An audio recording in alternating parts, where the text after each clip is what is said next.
전 세계가 충격에 빠졌습니다. 세계 최강이라 불리던 미국의 탄약 창고가 바닥을 드러냈습니다. 공장을 아무리 돌려도 전장에서 하루에 쓰는 양을 한 달 내내 만들어도 채우지 못했습니다. 유럽은 이미 손을 들었고 미국 스스로도 답을 내놓지 못했습니다. 그런데 그 회의실에서 아무도 그 나라 이름은 꺼내지 않았습니다. 그저 남의 동연으로 조립이나 하는 나라라고 생각했으니까요. 하지만 결국 미국이 손을 내민 곳은 방위비를 더 내라며 압박하던 바로 그 나라, 대한민국이었습니다. 세계 최강의 군대가 자존심을 접고 태평양을 건너간 이유입니다. 그 전에 잠깐 누르는데 1초도 걸리지 않는 좋아요와 구독 버튼을 눌러주시면 영상 제작에 아주 큰 힘이 됩니다. 그럼 오늘의 사연 시작합니다. 제 이름은 커트 맥켈런입니다. 올해 61살이고 미 육군 군수사령부에서 28년 동안 탄약 조달과 재고, 분석을 담당했습니다. 쉽게 말하면 이런 일입니다. 미군이 지금 전 세계 창고에 포탄을 몇 발 쌓아두고 있는지, 전쟁이 터지면 그게 며칠 만에 사라지는지, 다시 채우는데 몇 달이 걸리는지를 숫자로 계산해서 위에 보고하는 사람이었습니다. 낭만이라고는 하나도 없는 일이죠. 저는 총을 쏴본 적은 있어도 전투에 나가본 적은 없습니다. 제 무기는 스크래드시티였고 제 전장은 형광등이 밍밍거리는 사무실이었습니다. 저는 펜실베이니아주 스크랜턴에서 태어났습니다. 철도와 석탄과 공장 굴뚝의 도시였고 제 아버지는 그곳의 육군 탄약 공장에서 30년 가까이 일하셨습니다. 아버지는 말수가 없는 분이었습니다. 저녁 식탁에서 하루 종일 한마디도 안 하실 때가 많았죠. 다만 딱 하나, 술이 두어 잔 들어가면 반드시 꺼내는 이야기가 있었습니다. 한국이었습니다. 아버지는 19살에 한국전쟁에 참전하셨습니다. 제가 기억하는 아버지의 한국은 이런 곳이었습니다. 산이 벌겋게 벗겨져 있고 겨울이면 코가 떨어져 나갈 것처럼 춥고 아이들이 맨발로 군용 트럭을 쫓아 달려오던 나라. 아버지는 이렇게 말씀하셨습니다. 거기 사람들은 우리가 쏘고 버린 탄피까지 주워갔어. 그걸 두들겨서 냄비를 만들더라. 그 말을 하실 때 아버지 표정은 비웃음이 아니었습니다. 오히려 뭐라 설명하기 어려운 조금 미안한 얼굴이었죠. 저는 그때 8살이었고 세상에서 가장 불쌍한 나라 이야기를 듣는 기분이었습니다. 그리고 저는 그 이미지를 50년 가까이 머릿속에 그대로 넣어둔 채 어른이 됐습니다. 군수 분석관이 되고 나서도 마찬가지였습니다. 제 머릿속 세계 지도에서 무기를 만드는 나라는 미국, 그 다음이 독일과 프랑스와 영국, 그리고 러시아였습니다. 아시아는 일본이 정밀 부품을 잘 만든다는 정도였고 한국은 그저 미국 면허를 받아 남의 도면대로 조립하는 나라, 우리가 도와줘서 겨우 자기 나라 지키는 나라였습니다. 저만 그렇게 생각한 게 아니었습니다. 제가 앉아있던 그 건물 전체가 그렇게 생각했습니다. 그런데 어느 날 모든 것이 바뀌었습니다. 제 하루는 아주 규칙적이었습니다. 버지니아주에 있는 사무실로 새벽 6시 40분에 출근해서 종이컵에 담은 밍밍한 커피를 들고 3층 구석 자리에 앉는 것으로 시작했습니다. 제 자리 뒤에는 세계 지도가 붙어 있었고 거기엔 압정이 100개도 넘게 꽂혀 있었습니다. 압정 하나가 탄약 저장소 하나였습니다. 유럽에 몇 개, 중동에 몇 개, 태평양에 몇 개. 저는 매일 아침 그 압정들의 숫자를 확인했습니다. 어제보다 늘었는지 줄었는지. 사람들은 제 일을 지루하다고 했지만 저는 그 숫자들이 살아있는 생물처럼 느껴졌습니다. 제 옆자리에는 15년을 같이 일한 마셜 도어티가 앉았습니다. 도어티는 저와 정반대였습니다. 말이 많고 농담이 많고 회의 때마다 분위기를 풀어주는 사람이었죠. 저희 둘은 매년 이맘때쯤 전 세계재고 보고서를 만들었고 그 보고서는 국방부 지하 회의실에서 30분짜리 브리핑으로 끝나곤 했습니다. 아무도 진지하게 듣지 않았습니다. 왜냐하면 지난 30년 동안 미국은 단 한 번도 탄약이 모자란 적이 없었으니까요. 아프가니스탄에서도 우리가 부족했던 건 정보와 인내심이었지 포탄이 아니었습니다. 그 시절 저희끼리 하던 농담이 있습니다. 미국이 탄약 걱정을 하는 날이 오면 그건 지구가 끝나는 날이다. 저는 그 농담을 20년 넘게 믿었습니다. 그리고 그 농담이 무너지는 걸 제 두 눈으로 보게 될 줄은 정말 몰랐습니다. 당시 제 사무실 분위기를 한마디로 말하면 자만이었습니다. 회의에서 동맹국 이야기가 나오면 늘 비슷한 말이 오갔습니다.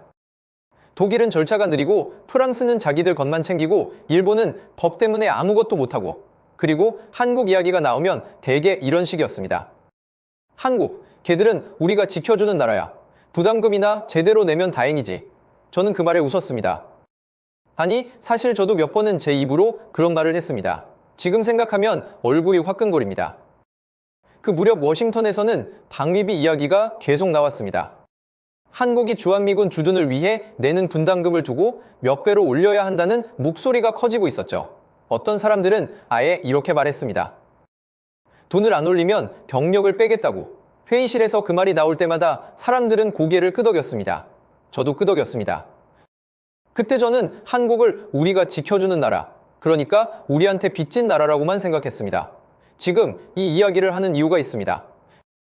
제가 얼마나 오만했는지를 먼저 말해두지 않으면 뒤에 제가 무너지는 장면이 하나도 극적이지 않을 테니까요. 저는 세계에서 가장 강한 군대의 군수 전문가였습니다. 그리고 세계에서 가장 강한 군대는 자기 창고 안에 뭐가 얼마나 있는지도 제대로 모르고 있었습니다. 2022년 봄이었습니다. 유럽에서 정면전이 터지고 몇 달이 지났을 때죠. 저는 유럽 전역의 탄약 이동 기록을 정리하다가 이상한 걸 발견했습니다. 155mm 곡사포탄, 그러니까 야전에서 가장 많이 쓰는 그 포탄의 출고 기록이 평소에 10배 가까이 뛰어 있었습니다. 처음엔 입력 오류라고 생각했습니다. 담당자가 자릿수를 잘못 찍었겠거니 했죠. 그런데 다음 달에도 같은 숫자가 나왔습니다. 그 다음 달에도 나왔습니다. 전장에서 하루에 소모되는 155mm 포탄이 수천 발 단위였습니다. 어떤 날은 하루에 6,000발, 어떤 날은 그 이상이었습니다. 저는 계산기를 두드리다가 손을 멈췄습니다. 우리 공장 전체가 한 달 동안 만드는 양이 그 전선에서는 나흘이면 사라진다는 계산이 나왔거든요. 저는 그 숫자를 보고 처음으로 뒷목이 서늘해졌습니다. 그래서 도어티에게 화면을 보여줬습니다. 도어티는 화면을 5분쯤 들여다보더니 특유의 농담을 하려다가 입을 다물었습니다. 그리고 이렇게 말했습니다. 커트, 이거 위에 올리면 자네 미친 사람 취급받아. 저는 대답했습니다. 안 올리면 나중에 우리가 미친 사람이 되는 거야. 당시 미국의 155mm 포탄 생산은 월 2만 발대였습니다. 2023년 시점에 미 육군이 공식적으로 언급한 수치가 월 2만 8천 발 수준이었습니다. 전년 대비 2배로 늘린 결과가 그 정도였죠. 그리고 육군이 내건 목표는 월 9만 발이었습니다. 나중엔 월 10만 발로 더 올라갔고요. 문제는 그 목표에 도달하는 시점이 몇 년 뒤였다는 겁니다. 저는 보고서에 이렇게 썼습니다. 지금 필요한 건 3년 뒤에 9만 발이 아니라 올해 안에 50만 발이다. 그해 여름 저는 표면적으로는 아주 평온한 나날을 보내고 있었습니다. 사무실에서는 여전히 커피 이야기, 야구 이야기, 주차장 공사 이야기가 오갔습니다. 하지만 제 화면 속 숫자는 매일 조금씩 붉게 물들고 있었습니다. 저는 매일 밤 집에 돌아와 차고에서 담배를 한 대 피우며 생각했습니다. 누군가는 알고 있겠지.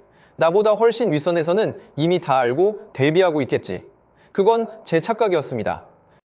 결정적인 날은 2023년 2월 어느 화요일이었습니다. 날짜까지 정확히 기억합니다. 그날 아침 기온이 영하 8도였고 제 차 다큐리가 얼어붙어서 15분을 긁어냈거든요. 저는 그날 중서부에 있는 대형 탄약 저장소로 실사를 나갔습니다. 서류상 그곳에는 155mm 포탄이 상당량 쌓여 있어야 했습니다. 저는 그저 서류에 도장 하나 찍고 오는 출장이라고 생각했습니다. 저장고는 거대한 콘크리트 벙커였습니다. 철문이 열리는 순간 안에서 차가운 바람이 훅 밀려나왔습니다. 그리고 저는 그 자리에 얼어붙었습니다. 팔레트가 있어야 할 자리에 아무것도 없었습니다. 바닥에 팔레트 자국만 네모나게 남아있었고 저 안쪽에 몇 줄이 외롭게 서 있을 뿐이었습니다. 그 거대한 공간에 제 구두 소리가 울렸습니다. 저는 그 소리가 지금도 귀에 남아있습니다. 저는 동행한 준이에게 물었습니다. 나머지는 어디 있습니까? 주민은 서류판을 내려다보며 아주 사무적인 목소리로 대답했습니다. 전부 나갔습니다. 지난 10개월 동안 순차적으로요. 그럼 채워지는 건 언제입니까? 준이는 잠깐 저를 쳐다보다가 이렇게 말했습니다. 저희한테는 그런 정보가 안 내려옵니다. 그 순간 제 심장이 한 번 크게 뛰었습니다. 손끝이 저렸고 입안이 바짝 말랐습니다. 저는 28년 동안 이 일을 했습니다. 숫자로는 수백 번도 더 봤던 상황입니다. 그런데 텅 빈 콘크리트 벙커를 두 눈으로 직접 보는 건 완전히 다른 경험이었습니다. 숫자는 마음을 흔들지 못합니다. 하지만 비어있는 공간은 사람을 흔듭니다. 그날 저는 처음으로 무섭다는 감정을 느꼈습니다. 돌아오는 길에 저는 고속도로 갓길에 차를 세웠습니다. 핸들에 이마를 대고 한참을 있었습니다. 그때 제 머릿속에 떠오른 건 전략도 예산도 아니었습니다. 아버지였습니다. 단약 공장에서 30년을 일하고 은퇴하면서 이렇게 말씀하셨던 아버지. 커트 나라가 망하는 건 총이 없어서가 아니라 총알이 없어서야. 그때는 그냥 늙은이의 잔소리라고 생각했습니다. 그날 저는 그 말이 예언이었다는 걸 알았습니다. 저는 되돌릴 수 없는 강을 건넜다는 직감이 들었습니다. 알아버린 이상골은 척할 수 없었으니까요. 저는 그날 밤 사무실로 돌아가 새벽 3시까지 자료를 뽑았습니다. 전 세계 저장소 100여 곳의 실제 재고, 최근 18개월 출고량, 국내 생산 능력, 그리고 회복에 필요한 시간, 결론은 한 줄이었습니다. 지금 속도로는 우리가 잃어버린 재고를 되찾는데 10년이 넘게 걸린다. 다음 날 제가 보고서를 올렸을 때 사람들의 첫 반응은 짜증이었습니다. 어떤 국장은 이렇게 말했습니다. 맥켈런, 자네 숫자가 틀렸을 가능성부터 검토해봐. 저는 검토했습니다. 3번을 다시 검토했습니다. 숫자는 틀리지 않았습니다. 오히려 제가 보수적으로 잡은 쪽이었죠. 두 번째 반응은 축소였습니다. 그건 유럽 전선 특수 상황이야. 일시적이지. 저는 반박했습니다. 일시적이라 해도 재고는 이미 사라진 뒤라고요. 그러자 이런 말이 돌아왔습니다. 맥켈런, 자네는 창고직이야? 전략은 위에서 판단해. 저는 그날 회의실을 나오면서 손이 떨렸습니다. 화가 나서요. 3번째 반응이 가장 무서웠습니다. 침묵이었습니다. 제 보고서는 회람은 됐지만 아무 결정도 만들어내지 못했습니다.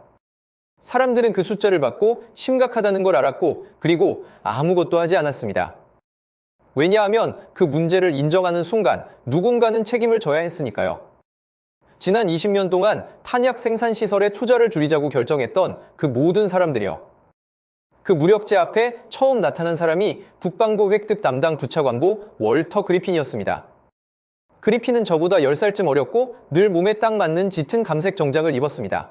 말이 아주 부드럽고 웃는 얼굴이 좋았습니다. 그런데 그 웃음 뒤가 항상 차가웠습니다. 그리핀은 제 보고서를 2손가락으로 툭툭 치면서 이렇게 말했습니다. 맥켈런 씨, 훌륭한 자료입니다. 다만 결론이 마음에 안 드는군요. 어떤 부분이 말입니까? 해외 조달을 검토하자는 부분이요. 미국 포탄은 미국에서 만듭니다. 그게 원칙입니다. 저는 그때 그리핀의 논리에 반쯤 동의했습니다. 자국 산업을 지키는 건 당연한 이야기니까요. 문제는 그 원칙을 지키는 동안 우리 병사들의 창고가 계속 비어간다는 사실이었습니다. 그리고 나중에 알게 된 사실이지만 그리핀에게는 다른 이유가 있었습니다. 국내 증설 예산이 통과되면 그 사업을 따내기로 되어 있던 회사가 있었고 그리핀의 예전 상관이 그 회사 이사회에 앉아 있었습니다. 그리핀에게 이 위기는 위기가 아니라 기회였습니다. 상황은 빠르게 나빠졌습니다. 전선의 송호량은 줄지 않았고 유럽 동맹국들은 자기 창고를 먼저 비웠습니다. 어떤 나라는 자국군 훈련용 실탄까지 뺏어 보냈습니다. 그해 중반이 되자 유럽 전체가 1년 동안 만들 수 있는 포탄 총량이 전선에서 2달이면 사라진다는 계산이 나왔습니다. 유럽은 이미 한계였습니다. 그리고 그 사실이 알려지자 모든 시선이 미국으로 돌아왔습니다. 그때부터 제 삶이 완전히 달라졌습니다. 새벽 5시에 전화가 오고 주말에도 회의가 잡혔습니다. 저는 갑자기 창고지기에서 가장 바쁜 사람이 되어 있었습니다. 문제는 바빠졌다고 해서 포탄이 생기는 건 아니라는 겁니다. 어느 회의에서 사성 장군 한 분이 저를 똑바로 보면서 물었습니다. 맥켈런, 만약 태평양에서 사태가 벌어지면 우리는 며칠을 버팁니까?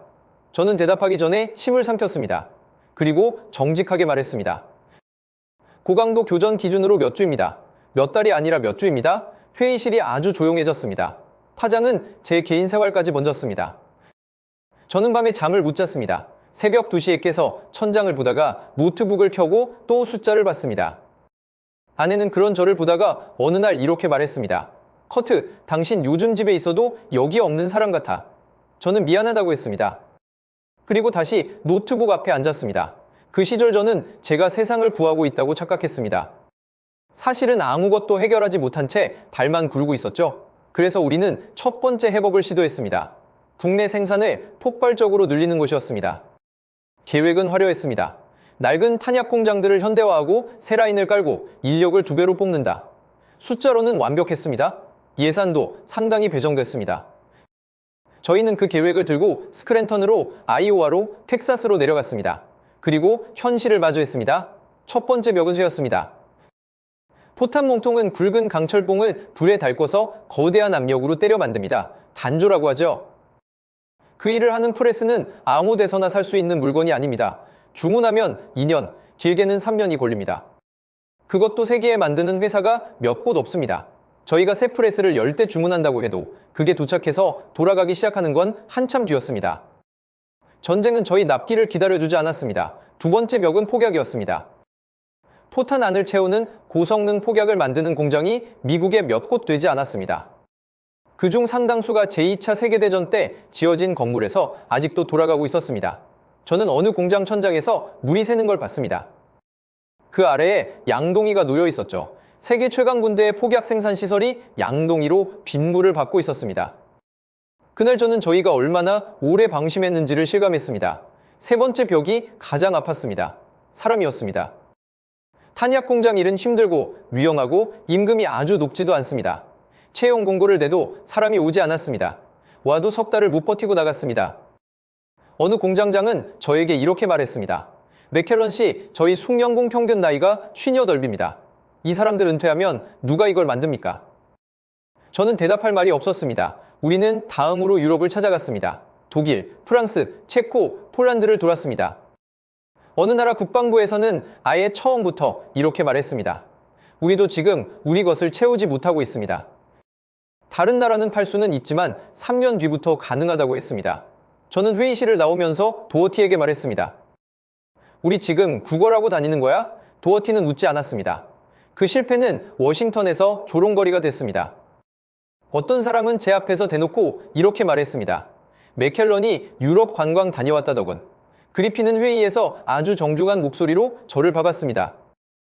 보시다시피 해외 조달은 답이 아닙니다. 답은 국내 투자입니다. 맥켈런 씨가 시간을 좀 낭비하셨네요. 아무 말도 하지 못했습니다. 왜냐하면 실패한 건 사실이었으니까요. 그해 가을, 저는 인생에서 가장 무너진 시기를 보냈습니다. 사무실에 앉아 있는데 화면 속 숫자가 하나도 눈에 들어오지 않았습니다.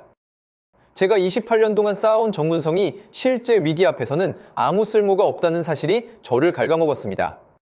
저는 문제를 정확히 진단했지만 아무것도 바꾸지 못했습니다. 의사가 병을 정확히 알아냈는데 약이 없는 상황이었습니다. 저는 자주 이런 생각을 했습니다. 어쩌면 나는 그냥 겁 많은 늙은 관료일지도 모른다. 어쩌면 위에서 말하는 대로 이건 일시적인 상황이고 나는 과잉 반응하고 있는 걸지도 모른다. 그렇게 생각하는 편이 훨씬 마음이 편했습니다. 사람이 진실을 계속 들고 있는 건 생각보다 무거운 일입니다. 그 무렵 아내가 저에게 상자 하나를 건넸습니다. 아버지 유품을 정리하다 나온 거라고 했습니다. 그 안에는 낡은 노스의 탄피가 하나 들어있었습니다. 손바닥만 한 세월의 검게 변색된 탄피였습니다. 바닥에는 아버지가 직접 새긴 것 같은 글씨가 희미하게 남아 있었습니다. 한국, 그리고 연도 하나, 저는 그 탄피를 사무실 서랍에 넣어뒀습니다. 그리고 힘들 때마다 꺼내서 손에 쥐어보곤 했습니다. 차갑고 묵직하고 이상하게 마음이 가라앉는 물건이었습니다. 그때 저는 그 탄피가 나중에 제 인생에서 어떤 역할을 하게 될지 전혀 몰랐습니다. 그저 아버지 생각이 나는 고철덩어리라고만 여겼죠. 그해 11월, 저는 사표를 쓸 생각까지 했습니다. 초안을 노트북에 저장해두고 며칠을 만지작거렸습니다. 그런데 그 문서를 끝내 보내지 못한 이유가 하나 있었습니다. 텅 빈 벙커에서 제 구두 소리가 울리던 그 순간이 자꾸 떠올랐거든요. 그 창고를 다시 채우는 걸 보기 전에는 나갈 수 없다고 생각했습니다. 그 작은 오기가 저를 붙잡았습니다. 그리고 조력자가 나타났습니다. 어느 금요일 저녁 사무실에 저 혼자 남아있는데 누가 문을 두드렸습니다. 데니얼 류 중령이었습니다. 태평양 사령부 군수 참모로 근무하다가 본부로 파견 온 장교였고 부모가 한국에서 이민 온 미국인이었습니다. 데니얼 류는 커피 2잔을 들고 와서 제 앞에 하나를 놓더니 대뜸 이렇게 물었습니다. 맥켈런 씨, 유럽만 다녀오셨죠? 왜 한국은 안 가보셨습니까? 저는 솔직히 말해서 웃음이 나왔습니다. 한국이요? 거긴 우리가 지켜주는 나라입니다. 우리 도면으로 만드는 나라고요? 데니얼 류는 화를 내지 않았습니다. 대신 서류철 하나를 제 책상에 올려놓고 말했습니다. 이거 5분만 보시고 그때도 같은 말씀하시면 제가 나가겠습니다. 저는 예의상 그 서류를 넘겼습니다. 그리고 세 번째 장에서 손이 멈췄습니다. 한국의 155 밀리 포탄 관련 자료였습니다. 한국의 민간 방산 기업들이 갖춘 생산 및 품질 관리 인프라가 연간 80만 발에서 150만 발 규모로 추정된다는 내용이었습니다. 그리고 한국군이 자체 비축하고 있는 155 밀리 포탄이 300만 발 안팎이라는 평가도 들어있었습니다. 저는 그 페이지를 3번 읽었습니다. 왜냐하면 그 숫자가 우리 미국의 연간 생산 능력을 압도했기 때문입니다. 당시 우리는 월 2만 발대를 만들고 있었습니다. 1년으로 따지면 30만 발 남짓이었죠. 그런데 한국은 그 몇 배를 감당할 수 있는 체력을 이미 갖추고 있었습니다. 저는 데니얼 유를 쳐다봤습니다. 이거 확실합니까? 직접 가보시면 됩니다. 데니얼 유는 그날 저에게 아주 중요한 이야기를 해줬습니다. 맥켈런 씨, 한국은 지금도 전쟁 중인 나라입니다. 휴전 상태일 뿐이죠. 그래서요, 한국은 탄약을 줄인 적이 없습니다. 냉전이 끝났을 때 유럽은 창고를 비웠고 우리도 라인을 접었습니다. 그런데 한국은 그럴 수가 없었습니다. 100만이 넘는 군대가 국경 바로 위에 있으니까요. 그 말이 제 머리를 때렸습니다. 우리가 평화를 즐기며 공장을 닫는 동안 그 나라는 한 번도 긴장을 풀 수 없었던 겁니다. 그리고 그게 지금 세계에서 가장 희귀한 자산이 되어 있었습니다. 데니얼 유는 마지막에 이렇게 덧붙였습니다. 그리고 하나 더 있습니다. 한국 포탄은 우리 규격에 맞습니다. 우리 포에 그대로 들어갑니다. 저는 그 말의 무게를 바로 이해했습니다. 유럽 포탄은 나라마다 미묘하게 달라서 우리 화포에 넣으면 사거리가 흔들리는 문제가 있었습니다. 그런데 한국은 처음부터 미국 규격을 기준으로 성장한 나라였습니다. 우리가 하청곡이라고 무시하던 그 사실이 그 순간 가장 큰 장정으로 뒤집혔습니다. 저는 그날 밤 잠을 자지 못했습니다. 새벽 4시에 일어나서 한국 방산 자료를 닥치는 대로 찾아 읽었습니다. 그리고 아침이 밝았을 때 저는 이미 결심한 상태였습니다. 직접 가서 내 눈으로 보겠다. 텅 빈 벙커를 내 눈으로 본 것처럼 그 라인도 내 눈으로 보겠다. 계획을 세우는데 6주가 걸렸습니다. 저는 이번엔 실패하지 않기 위해 모든 것을 문서로 만들었습니다. 첫째, 검증 항목을 못 박았습니다. 실제 가동 라인 수, 교대 근무 형태, 월 실제 출하량, 불량률, 원자재 조달 경로, 그리고 증산 여력. 둘째, 인원을 정예로 짰습니다. 금속공학 박사 1명, 품질감사 전문가 1명, 계약 담당관 1명, 그리고 저와 데니얼 유. 셋째, 결론을 미리 정하지 않기로 했습니다. 좋게 보고 오라는 지시도 나쁘게 보고 오라는 지시도 받지 않겠다고 못 박았습니다. 가장 어려웠던 건 승인을 받는 일이었습니다. 그리핀은 예상대로 반대했습니다. 맥켈런 씨, 또 관광입니까? 저는 그때 처음으로 그리핀에게 정면으로 대들었습니다. 부차관보님, 저는 이번 출장에서 아무것도 못 건지면 사표를 내겠습니다. 대신 뭔가 건져오면 그때는 제 보고서를 끝까지 읽어주십시오. 회의실이 조용해졌습니다. 그리핀은 잠시 저를 보더니 서류에 서명했습니다. 웃으면서요. 지금 생각하면 그건 허락이 아니라 제가 스스로 목을 걸게 만든 것이었습니다. 출발 전날 밤 저는 서랍에서 아버지의 탄피를 꺼내 주머니에 넣었습니다. 왜 그랬는지는 저도 잘 모르겠습니다. 아버지가 19살에 갔던 나라에 아들이 60에 가는 거였으니까요. 아버지가 살아계셨다면 뭐라고 하셨을까 생각했습니다. 아마 아무 말도 안 하셨을 겁니다. 그냥 어깨를 한번 두드리셨겠죠. 인천공항에 내린 순간부터 저는 이미 흔들리기 시작했습니다. 비행기에서 내려 공항 건물로 들어섰는데 제가 알던 어떤 공항보다 넓고 조용하고 깨끗했습니다. 바닥에 쓰레기가 하나도 없었습니다. 입국 심사가 5분도 안 걸렸습니다. 공항에서 도심으로 들어가는 고속도로 양옆으로 고층 건물이 끝없이 이어졌습니다. 저는 창밖을 보면서 아무 말도 하지 못했습니다. 제 머릿속의 한국은 아직도 아버지가 말씀하신 그 한국이었습니다. 벌거벗은 산, 맨발의 아이들, 탄피를 두들겨 만든 냄비. 그런데 제 눈앞의 한국은 밤에도 대낮처럼 밝은 도시였습니다.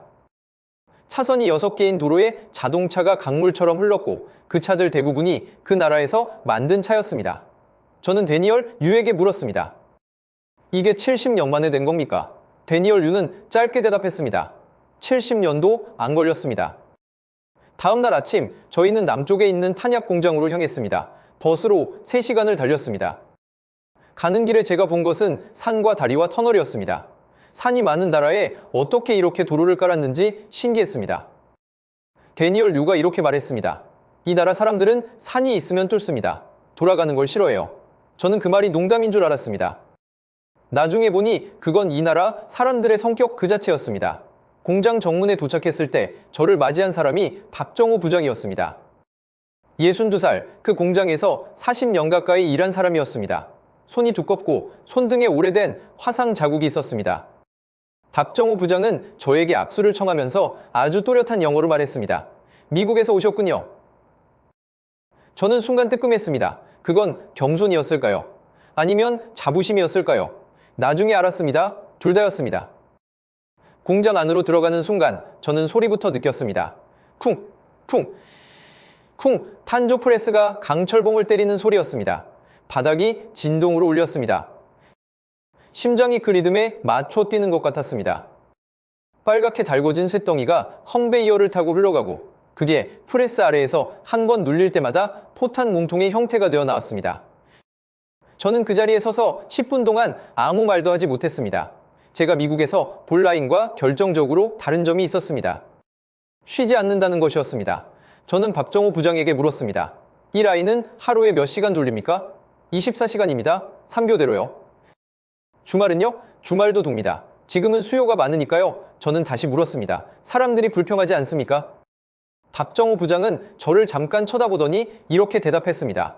우리는 휴전 중인 나라입니다. 여기 있는 사람들 대부분이 군대를 다녀왔습니다. 이게 어디로 가는지 다 압니다. 그날 오후 저는 품질 검사장을 받습니다. 그리고 그곳에서 두 번째로 충격을 받았습니다. 포탄 하나하나를 초음파로 검사하고 무게를 재고 도색을 확인하고 나사산까지 확인했습니다. 제가 품질감사 전문가에게 물었습니다. 우리 기준으로 보면 어떻습니까? 그 친구는 안경을 벗고 눈을 비비더니 이렇게 대답했습니다. 저는 그 말을 듣고 자존심이 상했습니다. 그래서 일부러 트집을 잡으려고 했습니다. 저는 검사 데이터를 요구했습니다. 최근 3년치 전부요. 보통 이런 요구를 하면 상대는 시간을 끌거나 일부만 줍니다. 그런데 박정호 부장은 그 자리에서 담당자를 불러 자료를 뽑아오겠습니다. 불량률 데이터가 전부 나왔고 저는 그걸 붙잡고 이틀을 뒤졌습니다. 숨긴 게 없었습니다. 저는 밤마다 숙소에서 노트에 이렇게 적었습니다. 첫째 날 라인 가동 확인, 예상보다 우수. 둘째 날 품질 관리 확인, 예상보다 우수. 셋째 날 원자재 조달 확인, 예상보다 우수. 그리고 넷째 날 밤 저는 노트에 이렇게 썼습니다. 나는 지금까지 이 나라에 대해 아무것도 모르면서 다 안다고 생각했다. 그 나라에서 제 마음을 진짜로 무너뜨린 건 사실 공장이 아니었습니다. 사흘째 되던 날 저녁, 박정호 부장이 저희를 식사에 초대했습니다. 공장 근처 골목에 있는 아주 작은 식당이었습니다. 테이블이 6개쯤 되고 주인 할머니가 혼자 음식을 내오는 곳이었습니다. 그곳에서 저는 국밥이라는 음식을 처음 먹었습니다. 뜨거운 국물에 밥을 말아 먹는 음식이었는데 첫 숟갈에 등줄기가 뜨거워졌습니다. 박정호 부장은 제 잔이 비면 반드시 채워줬습니다. 그리고 자기 잔은 스스로 채우지 않았습니다. 제가 이유를 물으니 데니얼 류가 설명해줬습니다. 이 나라에서는 상대의 잔을 채워주는 게 예의고 자기 잔을 자기가 채우는 건 쓸쓸한 일이라고요. 그리고 어른 앞에서는 고개를 돌려 술을 마신다고요. 저는 그 이야기를 들으면서 이상한 기분이 들었습니다. 우리는 효율을 배웠는데 이 사람들은 마음을 배웠구나 하는 생각이었죠. 그날 밤 박정호 부장이 저에게 자기 이야기를 해줬습니다. 아버지가 6.25 전쟁 때 피난을 내려왔고 평생 가난하게 살다가 돌아가셨다고요. 박정호 부장은 19살에 이 공장에 들어왔습니다. 처음엔 그저 먹고 살려고 들어온 자리였다고 합니다. 그런데 40년을 다니고 나니 이게 그냥 쇠 만드는 일이 아니라는 걸 알게 됐다고 했습니다. 나는 내 손으로 만든 게 내 아들 세대를 지킨다고 생각합니다. 그렇게 생각 안 하면 이 일 40년 못합니다. 저는 그 말에 목이 메었습니다. 그리고 주머니에 있던 아버지의 탄피가 생각났습니다. 저는 그걸 꺼내서 테이블 위에 올려놨습니다. 제 아버지 유품입니다. 아버지가 19살에 이 나라에 오셨습니다. 박정호 부장은 그 탄피를 아주 조심스럽게 두 손으로 집어들었습니다. 한참을 들여다보더니 갑자기 자리에서 일어나 저에게 고개를 깊이 숙였습니다. 그리고 이렇게 말했습니다. 고맙습니다. 아버님 덕분에 제가 여기 있습니다. 저는 그때 참지 못했습니다. 60이 넘은 남자가 남의 나라 작은 식당에서 눈물을 흘렸습니다. 평생 숫자만 보고 산 사람이었는데도요. 그 순간 제 안에서 무언가가 완전히 무너졌습니다. 제가 50년 동안 머릿속에 넣고 다니던 그 불쌍한 나라의 이미지가요. 그 나라는 우리에게 빚진 나라가 아니었습니다. 받은 것을 기억하고 그걸 몇 배로 갚아온 나라였습니다. 저는 귀국하는 비행기에서 보고서 초안을 다 썼습니다. 결론은 간단했습니다. 지금 우리 창고를 채울 수 있는 나라는 지구상의 한국뿐이다. 대한민국이다. 그리고 이렇게 덧붙였습니다. 그 나라는 우리가 도와줘야 하는 나라가 아니라 우리가 부탁해야 하는 나라다. 그 문장 때문에 저는 인생에서 가장 큰 위기를 맞게 됩니다.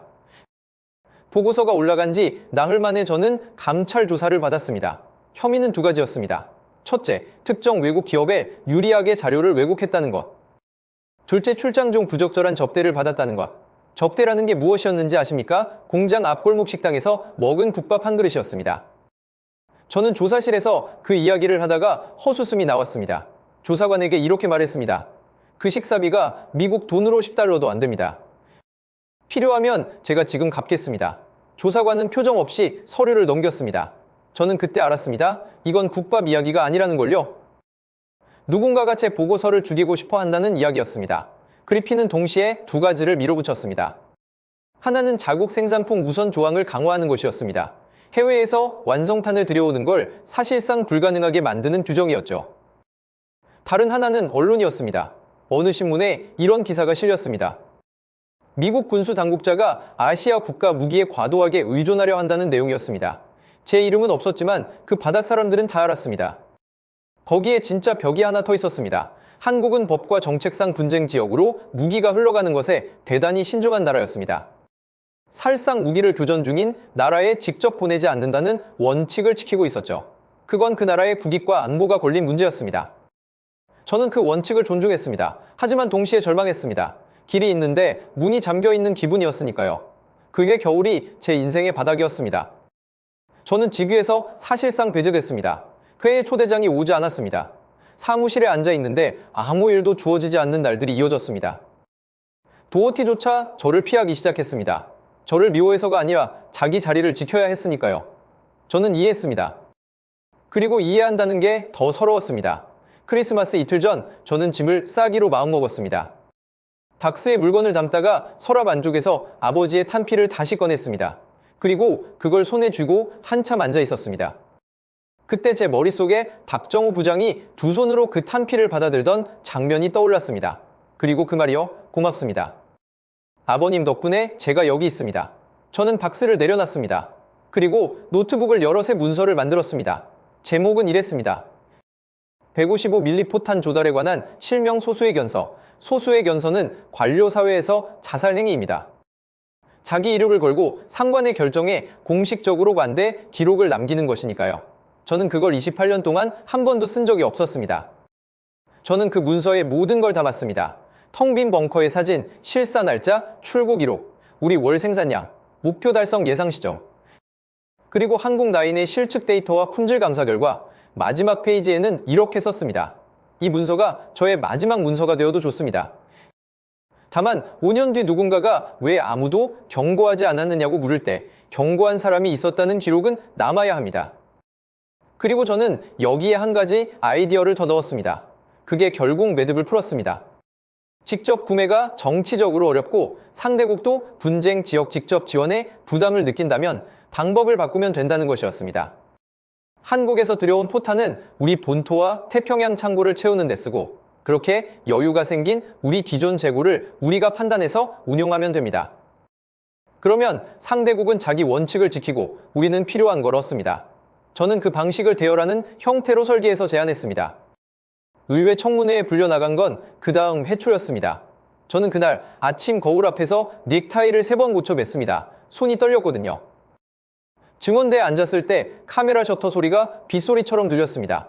한 의원이 저에게 물었습니다. 맥켈런 씨, 당신은 미국이 동맹국의 탄약에 의존해야 한다고 주장하는 겁니까? 저는 잠시 숨을 골랐습니다. 그리고 이렇게 대답했습니다. 의원님, 저는 28년 동안 미국의 탄약을 세는 일을 했습니다. 저만큼 미국 공장을 아끼는 사람도 드뭅니다. 하지만 지금 우리 창고는 비어 있습니다. 우리 병사들이 훈련용 포탄까지 아껴 쓰고 있습니다. 저는 자존심으로 창고를 채우는 방법을 아직 배우지 못했습니다. 회의장이 조용해졌습니다. 그리고 저는 마지막 한마디를 덧붙였습니다. 그리고 의존이라는 표현은 틀렸습니다. 이건 동맹입니다. 70년 전 그 나라를 위해 우리가 갔던 것처럼 이번엔 그 나라가 우리를 위해 오는 겁니다. 그날 밤 저는 집에 돌아와 소파에 앉은 채로 잠들었습니다. 다음 달 아침 전화가 울렸습니다. 데니얼 유였습니다. 맥켈런 씨, 뉴스 보셨습니까? 저는 텔레비전을 켰습니다. 그리고 화면에서 제 인생을 바꾼 문장을 봤습니다. 미국과 한국이 155mm 포탄 50만 발 규모의 대여에 합의했다는 소식이었습니다. 그 전에 10만 발 규모가 먼저 오갔고 이번에는 50만 발이었습니다. 저는 숫자를 보고 다리에 힘이 풀려서 그대로 주저앉았습니다. 50만 발? 그건 우리 공장 전체가 1년 반 동안 만들어야 하는 양이었습니다. 그걸 그 나라는 몇 달 만에 실어 보낼 수 있었습니다. 그게 유럽 전체가 보낼 포탄보다 한국 한 나라가 미국을 통해 보낸 양이 더 많았다는 평가가 나왔습니다. 저는 그 문장을 읽고 한참을 멍하니 있었습니다. 독일과 프랑스와 영국과 이탈리아를 다 합친 것보다 아버지가 19살에 갔던 그 가난한 나라가 더 많이 보냈다는 뜻이었으니까요. 그리고 그 나라는 그러고도 자기 창고에 300만 발 이상을 그대로 두고 있었습니다. 저는 그날 처음으로 제 직업이 자랑스러웠습니다. 제가 옳았다는 걸 증명해준 사람들이 있어서요. 첫 번째 컨테이너선이 도착한 날, 저는 항구에 직접 나갔습니다. 누가 시켜서 간 게 아니었습니다. 휴가를 내고 갔습니다. 크레인이 컨테이너를 하나씩 내려놓는 걸 3시간 동안 서서 봤습니다. 바닷바람이 차가웠는데 하나도 춥지 않았습니다. 컨테이너 문이 열리고 팔레트가 줄지어 나올 때 저는 그 위에 손을 얹어봤습니다. 차가운 금속의 감촉이었습니다. 그리고 그건 텅 빈 벙커를 채울 무게였습니다. 몇 달 뒤 저는 그 중서부 저장고를 다시 찾아갔습니다. 같은 준이가 저를 맞이했습니다. 철문이 열리고 저는 안을 들여다봤습니다. 팔레트가 1000장 가까이 쌓여 있었습니다. 줄이 끝없이 이어져 있었습니다. 제 구두 소리가 더 이상 울리지 않았습니다. 소리가 짐에 흡수돼서 사라졌거든요. 저는 그 조용함이 그렇게 아름다운 줄 몰랐습니다. 준이가 저에게 물었습니다. 이거 다 어디서 온 겁니까? 저는 웃으면서 대답했습니다. 한국이요. 준이는 잠깐 놀란 표정을 짓더니 이렇게 말했습니다. 거기가 이런 걸 만듭니까? 저는 이렇게 답했습니다. 만드는 정도가 아닙니다. 지금 지구에서 이걸 제일 빨리 만드는 나라입니다. 변화는 창고에서 끝나지 않았습니다. 훈련장에 실탄이 돌아왔습니다. 그 전까지 부대들은 포탄이 아까워서 모의 훈련으로 대체하고 있었습니다. 포병 부대에서 실사격을 못하면 그 부대는 사실상 종이 부대가 됩니다. 포탄이 들어오자 훈련 일정이 정상으로 돌아왔고 그 소식이 야전에서 먼저 퍼졌습니다. 어느 포병 대대장이 저에게 짧은 메시지를 보내왔습니다. 덕분에 우리 애들이 오랜만에 진짜 포를 쐈습니다. 언론의 태도도 바뀌었습니다. 불과 몇 달 전만 해도 아시아 무기에 의존한다며 비판하던 매체들이 이번엔 한국 방산의 속도를 분석하는 기사를 쏟아냈습니다. 어느 기사 제목은 이랬습니다. 세계가 3년을 기다릴 때 한국은 3개월 만에 답한다. 저는 그 제목을 우려서 사무실 벽에 붙여뒀습니다. 그리핀이 지나가다가 그걸 봤습니다. 아무 말도 하지 않았습니다. 전문가들의 반응이 가장 흥미로웠습니다. 서구 방산 분석가들은 처음엔 한국의 수치를 믿지 않았습니다. 어떤 사람은 과장된 통계라고 했고 어떤 사람은 품질이 낮을 거라고 했습니다. 그런데 실제 물건이 들어와 검수를 통과하기 시작하자 말이 쏙 들어갔습니다. 어느 유럽 분석가가 학회에서 이렇게 말한 게 기억납니다. 우리는 지난 30년간 평화 배당금을 나눴었다. 한국은 그 배당금을 받지 못했다. 그래서 지금 우리가 한국에 줄을 서고 있다. 미국 안에서도 자성의 목소리가 나왔습니다. 왜 우리 단조 프레스는 3년을 기다려야 하는가? 왜 우리 폭약 공장은 80년 된 건물에서 돌아가는가? 왜 우리 숙련공 평균 나이가 60에 가까운가? 그 질문들이 드디어 회의실 밖으로 나왔습니다. 제가 3년 동안 혼자 던졌던 질문들이었습니다. 그리고 규모가 커졌습니다. 대여로 시작한 관계가 정식 구매로 넘어갔습니다. 미군이 한국산 155mm 포탄을 대규모로 사들이는 계획이 공개됐고 그 규모가 우리 돈으로 30억 달러 대 한국 돈으로 4조 원이 넘는 수준이라는 보도가 나왔습니다. 저는 그 기사를 읽으면서 20년 전을 떠올렸습니다. 그때 저는 한국을 우리 도면이나 받아가는 나라라고 생각했습니다. 이제 그 나라가 우리 군대의 창고를 책임지고 있었습니다. 한국 기업들도 가만히 있지 않았습니다. 어느 회사는 680억 원을 들여 포탄 생산 능력을 2배로 늘리겠다고 발표했습니다. 저는 그 소식을 듣고 웃음이 났습니다. 우리는 예산을 배정받고도 2년 동안 삽질조차 못했는데 그 나라는 결정하고 몇 달 만에 공사를 시작했습니다. 빠른 게 항상 좋은 건 아닙니다. 하지만 전쟁에서는 빠른 게 전부입니다. 그 나라는 그걸 알고 있었습니다. 영향은 미국에서 끝나지 않았습니다. 유럽이 줄을 서기 시작했습니다. 폴란드는 한국에서 전차와 자주포와 다연장 로켓을 대규모로 들여왔습니다. 계약 발표가 났을 때 유럽 방산업계가 발칵 뒤집혔습니다. 왜냐하면 유럽 회사들이 10년 걸린다고 한 물량을 한국은 몇 년 안에 인도하겠다고 했으니까요. 그리고 실제로 첫 물량이 약속보다 빨리 도착했습니다. 그때부터 세계 방산 시장에서 한국이라는 이름이 완전히 달라졌습니다. 예전엔 값싼 대안이었습니다. 이제는 유일한 대안이 됐습니다. 왜냐하면 다른 나라들은 만들 수 있어도 제때 못 만들었으니까요. 미국 관계자가 이렇게 말한 걸 들었습니다. 우리한테는 기술이 있고 유럽한테는 역사가 있는데 한국한테는 라인이 있다. 그 말이 정확했습니다. 포탄만이 아니었습니다. 우리 해군의 노후, 함정 정비를 한국 조선소에 맡기는 이야기가 나왔습니다. 저는 그 소식을 듣고 미국 조선 산업의 현실을 다시 들여다봤습니다. 우리는 배를 만드는 도크도 만들 사람도 부족했습니다. 반면 한국은 세계 최고 수준의 조선 능력을 유지하고 있었습니다. 전쟁이 나면 이기는 건 화력이 아니라 생산력입니다. 제2차 세계대전이 그걸 증명했죠. 그리고 지금 그 생산력이 어디에 있는지 우리는 뒤늦게 확인하고 있었습니다. 경제적 파장도 컸습니다. 한국의 방산 수출은 몇 년 만에 몇 배로 뛰었습니다.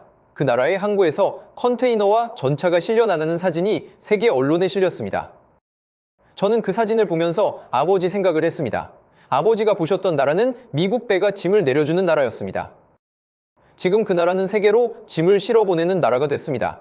70년입니다. 사람 한 명의 일생도 안 되는 시간입니다. 그런데 저에게 가장 크게 다가온 변화는 숫자가 아니었습니다. 사람들의 말투였습니다. 예전에 회의실에서 한국 이야기가 나오면 나오던 그 가벼운 농담들이 사라졌습니다. 당립이 이야기를 할 때도 분위기가 달라졌습니다. 누군가 예전 방식으로 압박 이야기를 꺼내면 다른 누군가가 이렇게 말했습니다. 그 나라가 우리 창고를 채우고 있는데 그 말을 하실 겁니까? 저는 그 장면을 볼 때마다 속으로 웃었습니다. 당립이 협상은 결국 양쪽이 조금씩 물러선 선에서 정리됐습니다. 2026년 분담금은 1조 1192억 원, 전년보다 8.3% 오른 수준으로 합의됐습니다. 한때 5배를 올리라던 요구에 비하면 완전히 다른 결과였습니다. 저는 그 협상 테이블에 앉지 않았지만 왜 그렇게 됐는지는 동맹이라는 단어의 무게가 달라졌기 때문입니다. 돈으로 계산하던 관계가 서로 없으면 안 되는 관계로 바뀐 겁니다. 그리핀은 결국 자리를 떠났습니다. 자국 생산 우선 조항을 밀어붙이는 과정에서 특정 기업과의 관계가 문제가 됐고 조용히 사임했습니다. 저는 그리핀이 나쁜 사람이었다고 생각하지 않습니다. 그리핀은 자기가 아는 세계를 지키려던 사람이었습니다. 문제는 그 세계가 이미 오래전에 바뀌어 있었다는 겁니다. 자기 눈으로 확인하지 않고 자리에 앉아만 있으면 사람은 그렇게 됩니다. 저도 하마터면 그렇게 될 뻔했습니다. 저는 그로부터 얼마 뒤 정년을 채우고 군수사령부를 나왔습니다. 마지막 날 도어티가 제자리로 와서 어색하게 서 있다가 이렇게 말했습니다. 커트, 그때 자네 편 못 들어줘서 미안했어. 저는 웃으면서 대답했습니다. 자네가 미안할 일이 아니야. 나도 그 자리였으면 똑같이 했을 거야. 저희는 악수를 했습니다. 15년 동안 옆자리에 앉아서 처음 하는 진짜 악수였습니다. 지금 저는 소규모 안보연구소에서 자문 일을 하고 있습니다. 주로 하는 일은 젊은 분석관들을 가르치는 겁니다. 제가 강의 첫 시간에 반드시 하는 이야기가 있습니다. 여러분이 화면에서 보는 숫자는 진실의 그림자일 뿐입니다. 참고문은 반드시 직접 열어보십시오. 그리고 여러분이 무시하고 있는 나라의 명단을 매년 다시 작성하십시오. 그 명단에 여러분을 구할 나라가 들어있을 겁니다. 그러면 학생들이 웃습니다. 저는 묻지 않습니다. 그건 제 인생 전체가 증명한 문장이니까요. 저는 작년에 한국을 다시 찾았습니다. 이번엔 조사단이 아니라 개인 여행이었습니다. 아내와 함께 갔습니다. 서울에서 며칠을 보내고 남쪽 그 공장 근처 도시로 내려갔습니다. 박정우 부장이 정년 퇴직을 앞두고 있다는 소식을 들었거든요. 박정우 부장은 예전 그 골목 식당에서 저를 기다리고 있었습니다. 머리가 더 하얘졌고 등이 조금 굽었습니다. 그런데 손은 그대로였습니다. 두껍고 화상 자국이 있는 그 손이요. 저희는 다시 국밥을 먹었습니다. 박정우 부장은 제 잠부터 채웠습니다. 여전히 자기 자는 나중이었습니다. 식사 중에 박정우 부장이 작은 나무 상자를 하나 꺼냈습니다. 여러분이 안에 노스의 탄피가 하나 들어있었습니다. 아버지 것과 아주 비슷한 물건이었습니다. 박정우 부장이 말했습니다. 우리 공장 아번덕에서 오래전에 나온 겁니다. 그때 그 전쟁 때 것이죠. 맥켈런 씨 아버님 물건과 짝을 맞춰 드리고 싶었습니다. 저는 그 상자를 받고 한동안 말을 하지 못했습니다. 아내가 옆에서 물었습니다. 이걸 왜 간직하셨어요? 박정우 부장은 이렇게 대답했습니다. 우리는 잊지 않습니다. 우리가 아무것도 없을 때 누가 왔었는지요. 그리고 잠시 뒤 이렇게 덧붙였습니다. 그리고 이제는 우리가 갈 차례라고 생각합니다. 저는 그 말을 듣고 아버지의 얼굴이 떠올랐습니다. 아버지가 식탁에서 술 두어 잔 드시고 하시던 그 이야기요. 탄피를 주워 냄비를 만들던 사람들. 그 사람들의 손자가 지금 세계 최강 군대의 창고를 채우고 있습니다. 그리고 그 손자는 미국인 노인의 손을 잡고 고맙다고 말하고 있었습니다. 저는 그날 아버지가 조금은 편히 쉬실 수 있겠다고 생각했습니다. 돌아와서 저는 아버지 묘를 찾아갔습니다. 그리고 박정호 부장이 준 탄피를 아버지 묘비 앞에 놓았습니다. 저는 이렇게 말했습니다. 아버지, 그 나라 잘 살고 있습니다. 아주 잘 살고 있습니다. 그리고 이제 우리를 돕고 있습니다. 바람이 불었습니다. 저는 오랫동안 거기 서 있었습니다. 이제 제 이야기를 마치면서 몇 마디만 더 드리고 싶습니다. 저는 한국을 무시했던 사람입니다. 그것도 아주 오랫동안 아주 확신에 차서요. 제가 무시할 수 있었던 이유는 단 하나였습니다. 직접 본 적이 없었기 때문입니다. 편견이라는 건 사실 무지의 다른 이름입니다. 제가 그 나라에서 배운 게 3가지 있습니다. 첫째, 준비는 조용히 오래 하는 사람이 이깁니다. 한국은 30년 동안 아무도 알아주지 않는 라인을 계속 돌렸습니다. 우리는 그동안 평화를 즐겼습니다. 그리고 진짜 순간이 왔을 때에 준비한 쪽이 세계의 열쇠를 쥐었습니다. 둘째, 무시당한 경험이 그 나라를 강하게 만들었습니다. 아무도 도와주지 않을 거라는 걸 아는 나라만이 스스로 다 갖추려고 합니다. 한국이 자기 손으로 포탄과 화포와 전차와 배를 다 만들게 된 건 누가 시켜서가 아닙니다. 믿을 때가 자기 자신뿐이었기 때문입니다. 그 서러움이 그 나라의 근육이 됐습니다. 셋째, 사람입니다. 제가 본 그 공장에는 40년을 한자리에서 일한 사람이 있었습니다. 자기가 만드는 물건이 자기 아들 세대를 지킨다고 믿는 사람이었습니다. 설비는 돈으로 삽니다. 기술도 시간이 지나면 따라갑니다. 그런데 그런 사람은 돈으로 못 삽니다. 그 나라의 진짜 무기는 그 사람들의 마음이었습니다. 이 영상을 보고 계신 어르신들께 한 말씀 드리고 싶습니다. 지금 세계가 놀라고 있는 그 나라의 힘은 어느 날 하늘에서 떨어진 게 아닙니다. 헌증 잿더미에서 하루 14시간씩 일하신 분들, 배를 고르면서도 자식은 학교에 보내신 분들, 그 분들이 만든 겁니다. 제가 본 그 공장의 기계 소리, 그 3교대 근무, 그 깐깐한 검사 기준, 그건 기술이 아니라 태도였고 그 태도를 물려주신 게 여러분 세대입니다. 미국인인 제가 이런 말씀을 드리는 게 주제 넘을 수 있습니다. 그래도 꼭 드리고 싶었습니다. 정말 대단한 일을 하셨습니다. 혹시 지금 스스로를 작게 느끼고 계신 분이 있다면 제 이야기를 기억해 주십시오. 세계 최강이라던 나라의 창고가 비었을 때 그 문을 열어준 건 한때 세상에서 가장 가난했던 나라였습니다. 사람도 마찬가지입니다. 지금 알아주는 사람이 없어도 묵묵히 돌리고 있는 라인이 있다면 언젠가 반드시 그 문이 열립니다. 저는 그걸 예순이 넘어서야 배웠습니다. 긴 이야기를 끝까지 들어주셔서 진심으로 감사합니다.